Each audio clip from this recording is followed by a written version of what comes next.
ಕಿಲಿ ಮೂಕು ಮುದ್ರಾ. ನೋಡಿ ಹೇಗೆ ಮಾಡೋದು ಕಿಲಿ ಮೂಕು ಮುದ್ರಾ ಅಂದ್ರೆ ನೋಡ್ಕೊಳ್ಳಿ. ನಾರ್ಮಲ್ ಆಗಿ ಈ ಮೂರು ಇದೆಲ್ಲ, ಈ ಮೂರು ಬೆರಳು ಅಂದ್ರೆ ಕಿರುಬೆರಳು, ಮಧ್ಯ ಬೆರಳು, ಕಿರುಬೆರಳು, ಉಂಗುರ ಬೆರಳು, ಮಧ್ಯ ಬೆರಳು, ಈ ಮೂರು ಮಡಿಸಿ ನಿಮ್ಮ ಹಸ್ತಕ್ಕೆ ಟಚ್ ಮಾಡಿ.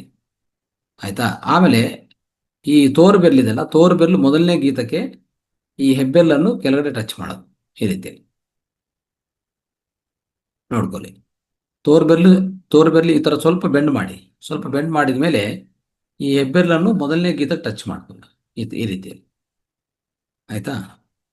ಇದು ಕಿಲಿ ಮೂಕು ಮುದ್ರಾ. ಏನೇನು ಮಾಡುತ್ತೆ ಇದು ಅಂದ್ರೆ ಎಷ್ಟು ಸಮಯ ಮಾಡಬೇಕು? ಮೂರು ಮೂರು ಸತಿ ಮಾಡಬೇಕಾಗತ್ತೆ. ಬೆಳಗ್ಗೆ, ಮಧ್ಯಾಹ್ನ, ಸಾಯಂಕಾಲ 15 ನಿಮಿಷ 15 ನಿಮಿಷ 20 ನಿಮಿಷ 3 ಬಾರಿ ಮಾಡಿ. ಇದರ ಫಲಿತ ಏನಿರ್ತದೆ ನೋಡ್ಕೊಳ್ಳಿ.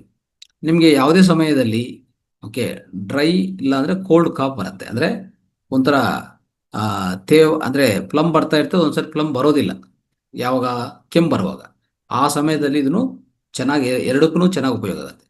ಅದೇ ರೀತಿಯಲ್ಲಿ ನಿಮಗೆ ಈ ಗಂಟ್ಲಲ್ಲಿ ಒಂಥರ ಸೊ ನೋವು ಬರೋದು, ಥ್ರೋಟ್ ಪೇಯ್ನು, ಇನ್ಫೆಕ್ಷನ್ಸ್ ಬರ್ತಾ ಇರ್ತದೆ. ಈ ಗಂಟ್ಲ ಪ್ರಾಂತ ಥ್ರೋಟ್ ಪೇಯ್ನು, ಥ್ರೋಟ್ ಇನ್ಫೆಕ್ಷನ್ಸ್ ಅಂತ ಹೇಳ್ತೀವಿ. ಅದಕ್ಕೂ ಅದ್ಭುತವಾದ ಕೆಲಸ ಮಾಡುತ್ತೆ.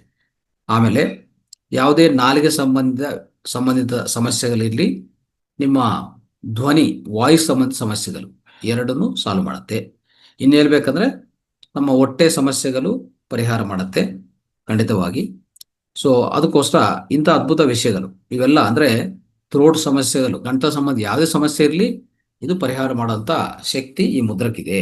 ಅದಕ್ಕೋಸ್ಕರ ದಯವಿಟ್ಟು ಇದು ಪಾಲನೆ ಮಾಡಿ.